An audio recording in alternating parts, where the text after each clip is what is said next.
here. So ready for our monthly data report? So when the state of Georgia comes next time, have you heard this month's data? Yes, you have.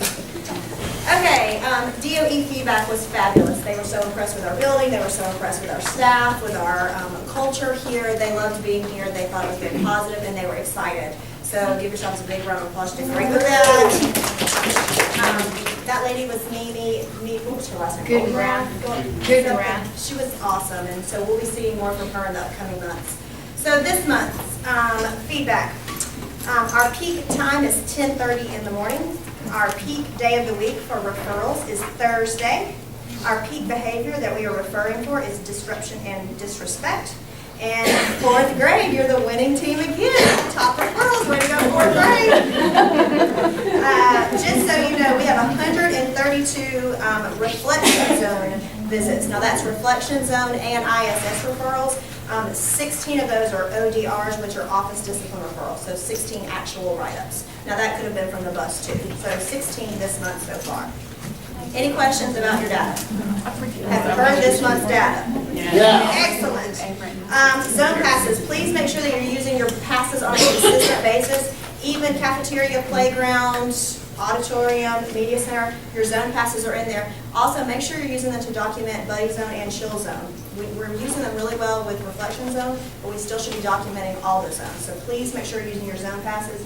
They are in hot spots throughout the building, and if you notice that they're out, please shoot Ms. Harris an email so we can replace those. So if you're walking in the hallway and you're sending a student to the chill zone, even from the hallway, grab a pass and use it then. Okay, 4 steps in dressing a student, okay? Each month we're going to do just a little tiny bit of professional development on the PBIS process. So this month it is 4 steps in addressing a student to encourage positive behaviors. Does anybody know the first step? Anyone guess? State what they're doing, okay? I need you to sit down. I need you to not talk, okay? What's the second step? I guess? Model. Model. You model it, have the student model it. What's the third step?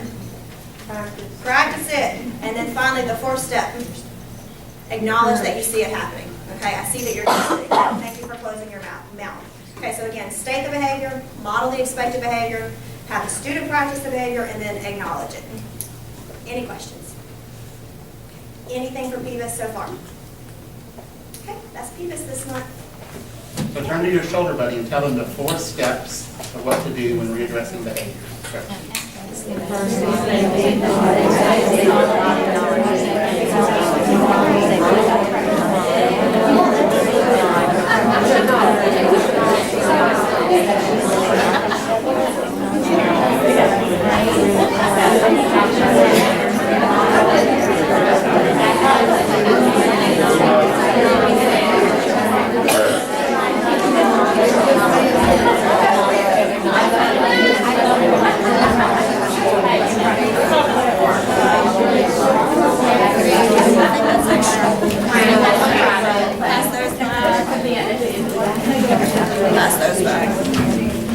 Okay, so let me come up with what are the 4 steps in modeling for our students what we want through PBIS. What are the 4 steps? Very good. And moving on to the next topic today is our SAT, ACT strategic plan. And that's actually coming out to you. So as a county, we are now putting steps in place, starting at the kindergarten level all the way up to 12th grade, making sure that our students are ready to take the SAT and the ACT when they are ready. We have built a district-wide plan to ensure that every student is successful on the SAT or ACT, whichever test they decide to take. So let's take a few minutes, let's go through the plan. You'll notice our county has set for us the grade level that the action is targeting, the specific what we are doing or the steps that are in place. Yes, ma'am. We have no copies. Hopefully there's 80 copies, so there should be plenty, but if not, we'll get some more.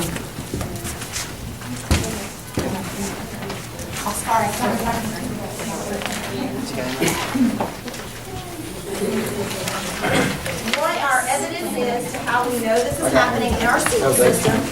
And then we've got 2 columns. What the district is doing, and then what the school is doing. Turtles are similar to and different from each other. How is a leatherback sea turtle similar to a green sea turtle? How are they different from each other? Use details from the passage to support your response. In your response, be sure to explain how leatherback sea turtle is similar. Explain how it's different. Use details from the passage to support your response. So, as we go forward with writing benchmarks, how do you think they're going to look? Details. Here's another sample. If you look at it on the left, you have text, and then on the right, it tells them to summarize the passage, and it gives them all these choices. They have to drag only 4 of them to summarize it. What grade level is that? This is 3rd. Well, I pulled it off. There's some websites that we sent out from the coaches meeting that give examples. We're going to talk about some web Yeah. resources that you will be using to Yeah. help prepare your students. And you'll notice the Lexile level that 3rd, 4th grade are going to be presented with are much higher than what they're accustomed to seeing. How are the topics of Call of the Wild and Elephants Don't Wear Boots similar? So here, you're comparing 2 different texts. And then again, be sure to do this, this, and this. Details from both articles. So as we look at our writing, it needs to be text specific. Here are some sample math prompts. This is a 3rd grade.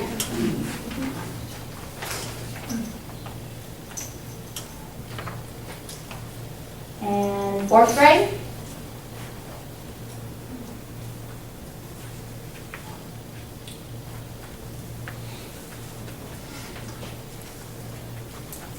And 5th grade. So now talk to each other. What did you notice about the structure or of the questioning? Does it look the same? Does it look different than what you're doing in your classroom? Talk about how you're embedding this type of or level of rigor in your classroom as a grade level. You don't have to whisper though, you can like talk.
of these type questions.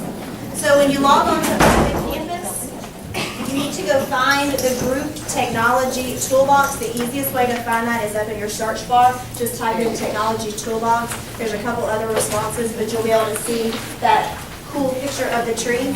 Because where it gets tricky, so pay attention. You're going to go down to where it says resources.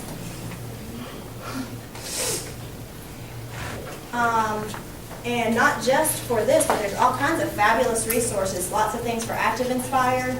So one day when you're bored, you can go there. But all the way down at the bottom,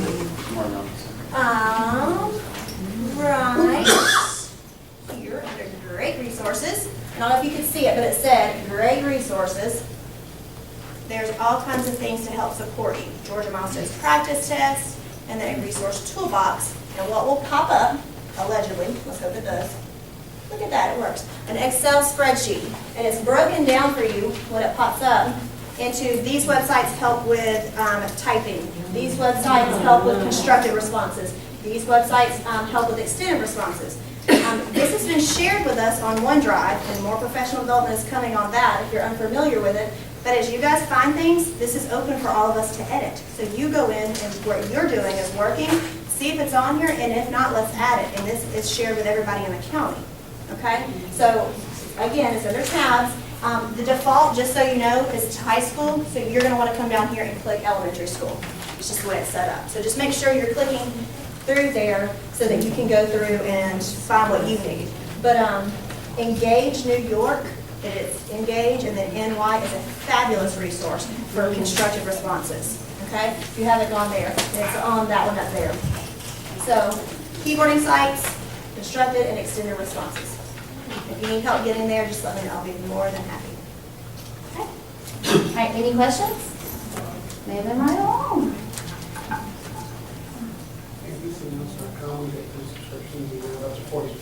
Yes, if you didn't hear, Mr. Baird said abcmouse.com for teachers is free, and you can get up to 40 licenses. All right. Yep. So steps number 4 and 5. Step number 4 is that the test is online. That only applies to 5th grade now. Next year we'll incorporate 4th grade and then finally 3rd grade. So this is a progression. This year it only is with 5th grade. The 5th difference is it's norm and criterion. Reference test is both, not just criterion. Any questions? All right, so now, one of the goals from our coaches meeting was to help with and support students at home, help parents with homework. So today our focus is going to be with homework. What I want you to do is I want you to kind of talk in your grade level. What do you do for homework? What do kids do? Are you having good response with homework? Are kids doing their homework? Are they bringing it back? Those type questions. So just kind of talk for a few seconds about how does homework look at your grade level. Go.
Walking around, I hear frustrations because you're saying across the board, kids don't do it, they don't turn it in. We try to be successful, we want to be successful, but sometimes it just doesn't work out with our students. So let's talk about too much, not enough. How much is enough homework for your grade level? Primary, that would be K through 2-ish. 10 to 20 minutes per night beginning in kindergarten. Upper elementary, you add 10 minutes per grade level. So with that being said, how much homework should your students have each night at your grade level? Little math thrown in here. Go ahead, talk to your grade level. Kindergarten cheats. How much?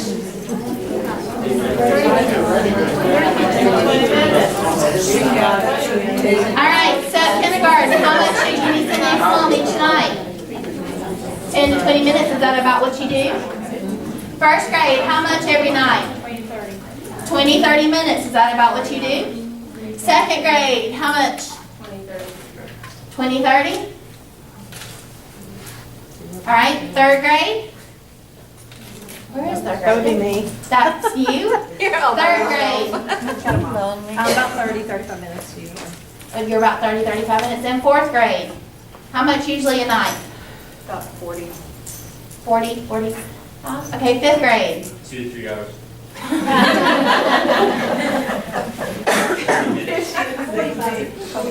Should be about 45 minutes to an hour nightly for fifth graders. Perfect. And that's based on Harrison Cooper, who Morizano uses within his book. So that's research based, okay? The time that we just talked about, is that spent on reading to self-time though? No. That's in, That is just homework, that's just content and skill. Your reading time should be in addition to that.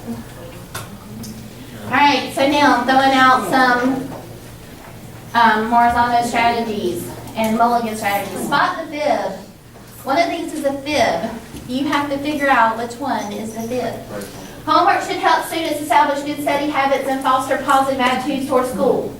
Graded homework yields the best gains for students in academic achievement. Parents have a negative effect on students when asked to help with homework. Which one do you think is the fib?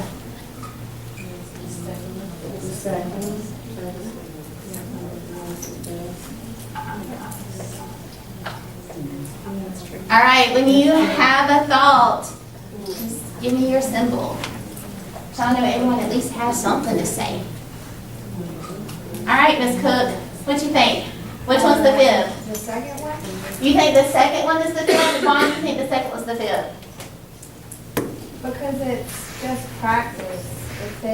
You should go over it in class, but it shouldn't be held against them if they get it wrong. Okay. Do you agree with her or disagree with her? Does anyone want to agree or add to her? I'll agree, because to me, I bring it back and I'll do a cursory glance to see if there's an understanding or misunderstanding, and that's my clue to reteach or proceed on. Okay. Anyone want to disagree Oh, not disagree, but. or add to? Go ahead. Yeah, another thing is that when it's graded, are you grading what mom can do or what the kid can do? Exactly. All right. Okay. It is number 2. That is the fib, but the reasoning is different. As a matter of fact, it's not just graded, it's the homework that's given feedback. So what it is, what it's not. These are homework generalizations based on Morizano's research. It is independent work. That's to where mom should be a facilitator or dad, but they shouldn't be doing it for them. It should be something going home that they've used in the classroom repeatedly to where it's at their independent level. So if we practice it today, homework shouldn't be homework tonight, unless that you know for a fact that they've mastered it. Because it should be independent, not parent dependent. Parents should support and make sure it's completed. However, they should not be required to complete it. It is purposeful. It's not just busy work. So I know for me, if I was going to do something for Ms. Battle or Dr. Forehand, but they weren't going to look at it or take any account into it, I wouldn't put my best effort into it. So it's not as so much as grading, as much as giving your feedback, because you want them to give that feedback. You want to give them that feedback so they'll do it. And that's what they're looking for. In the research, it says that when you give written or just verbal feedback to the students, you have a better response with them of doing their homework. It's intended to provide students with feedback and not to be completed and forgotten. Any questions? Anyone want to add to this? Do you agree with it? Okay. So, making homework meaningful. Establish and communicate a homework policy. Design homework assignments that clearly articulate the purpose and outcome, meaning you want to let the students know if it is a preview. Oh, boys and girls, we have something really cool coming up. I want you to take your science books home tonight, and I want you to look through chapter 1 and do a picture walk. Come back, write down 3 things in the captions that you saw that you want to know more about. Preview or review. Your interactive notebook notes. Get them to outline a chapter. Do the same thing. They're reviewing what they've already done. You want to make sure that the students know what your goal is, what your purpose for their homework is, so that they know exactly what they're doing, and that they can give their best efforts. All right? Ooh, okay, good. Okay, so you're going to need to be in your grade level. We have a little task. There's a set of cards in here. And I actually want you guys to split grade levels. There should be enough for each grade level to have 2. Because I want to see how you think. I'm sorry. So each grade level should have 2 buckets. If you two want to pick that up. And you guys can have in with these 2 teams. You guys have 2 sets? You need one? Here you go. Pass that back to them. All right, does each grade level have 2 sets? No. No?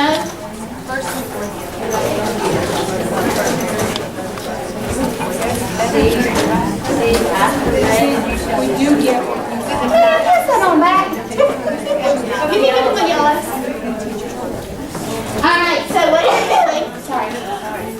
What you're going to do in specials, when you guys, you can move up and just join a group. I'd like to be rebellious. Miss Sizemore, you cannot sit there and move to second or fourth, either one, probably fourth.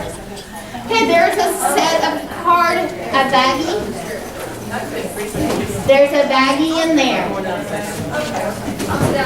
Take the percentile. Like, what are the gains for providing feedback? Not grading, but feedback. The examples that you have in your Venn diagram, what do you think is the percentile, the gain for students? So we're going to do a little number talk. What did you say, Miss Mary? 60%. 60%. We already tweeted. All right, so number talk. I have a number between 0 and 100 in my head. Miss Berry said 60. My number is less than 60. 42. Yes. 35. My number is less than 35. Yes, ma'am. 14. My number is larger than 14. 25. My number is larger than 25. Is it between? Miss Powell? 42. My number is less than 32. Mr. Foster? 27. My number is larger than 27. Oh, we're narrowing in, yes. 30. My number is 30. 30%. Now, those things come low, right? Yeah. Guess how much of a gain homework has for students when you provide no feedback or you do not grade it? My number is less than 15%. It's 1 point higher. There's only 11 percentile gain if students are given homework and then you just do nothing else with it. Is that worth your time or your headache? No. So now, what do we want to do with homework? That's what we're going to get to. So, we want to integrate technology. Even for our students who do not have that access at home, we want to give it to them if we can. Here at school, we have lots of computers, iPads, laptops. We want them to be thinking. We want to go ahead and give them our expectations using rubrics. Check for their understanding before they leave to make sure they're getting the most effective homework that they can. Let them self-monitor on homework. You can make copies of something this simple. When they get back the next day, how did your homework go last night? Well, I was on red because, I just totally did not get it. My mama said she had no idea what we're doing over at Middle Ridge. So, that type thing. And here's one I thought worked really well regardless of which grade level you're on. I understand it well and thoroughly teach it to someone else. I can mostly do it by myself, but sometimes I mess up or get stuck. I'm starting to get it, but I still need someone to coach me through it. I'm just starting to learn this, and I don't really need to take it home for homework tonight. So these are some examples of homework. So your next step in your grade levels, based on your Venn diagrams, you're going to get, there's a Sharpie in your bucket. Now, as a whole level, grade level group, you're going to create an anchor chart for homework. We're going to take pictures of your anchor charts and email them out. So I want you to think about feedback and homework. How could we revamp homework to where we have a better response from our students? You can include the stuff that you're already using. You can include more things as you talk with each other. So you might have to move. This is, I was told, sticky paper. Hopefully it is.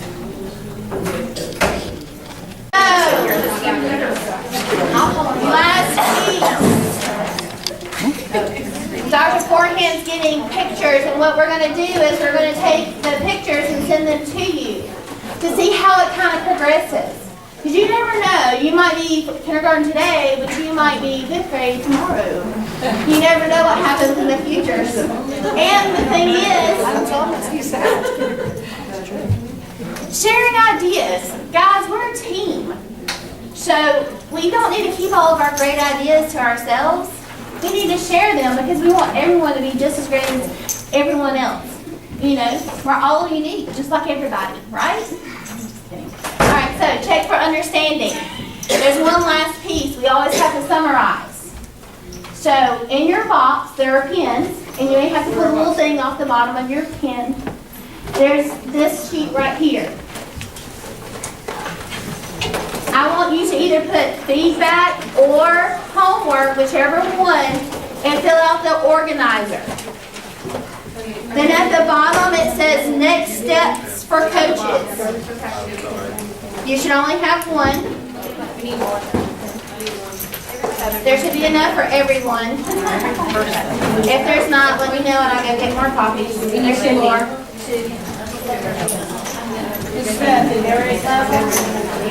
Who needs one?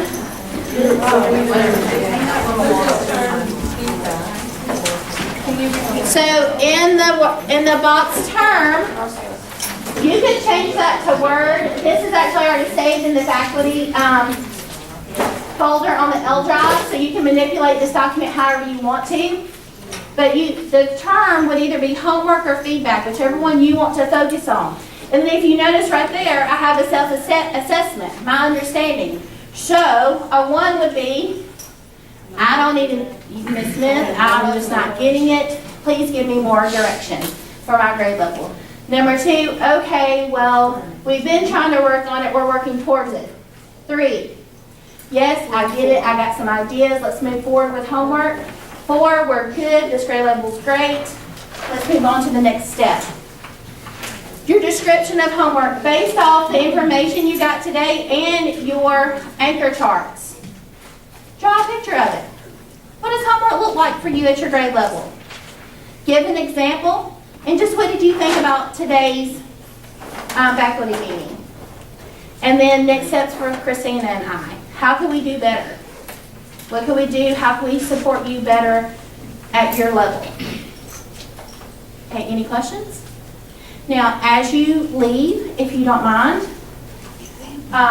just hand them to me as you walk out the door. Any questions? And Dr. Forehand has to introduce somebody before we go. Yes, we have a new pre-K teacher. This is Miss Hamilton. Can you stand up and let me see your pretty face? This is Miss Hamilton. She's our new Miss Thompson, special needs pre-K. So welcome.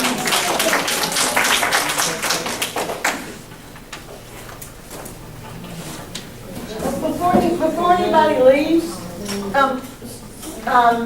you see a Mustang buck like this? It has a label at the bottom, white and red label at the bottom.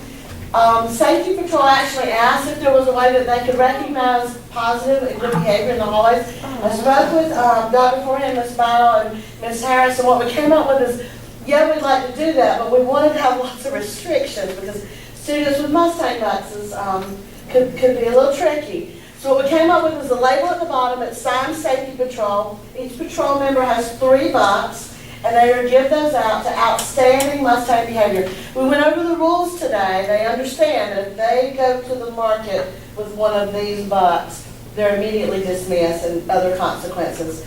And they're not to give them to their best friends We role-played scenarios. They're actually really excited about it. So they'll have 3 each morning. We explained that they didn't have to give all 3 out, but that we're encouraging that moment. So if you see this, you know what it's about, and you might want to even take a moment to give a little extra praise, because if they receive one of these, that means that one of their peers acknowledged their outstanding behavior in the hallway. Yes? Any questions? We have a market tomorrow. Because of Picture Day on Friday, we decided to go ahead and do a market tomorrow. So PBIS committee, if anybody is around, let's stay behind and set up the market very quickly. And it's open tomorrow for guided shopping, which means you bring your class and monitor. Also, please thank Ms. Battle and Ms. Stiles in second grade for the TOGAT testing this week. I know it's been very stressful for all of you. So thank you, ladies. Done, or is it still this week? Is it continuing, is it done? Next steps. They want to do this over on Ms. Battle. Yes, you have to write down. Friday is the last day for TOGAT, so they're still going. You're that through Friday. Yeah, I need to see these people before y'all leave. Thompson, Hodge, Jones, Milleron, and Sizemore, before y'all leave, come see me. And then this PowerPoint is already on L Drive, and if you go past the check mark, there's more examples.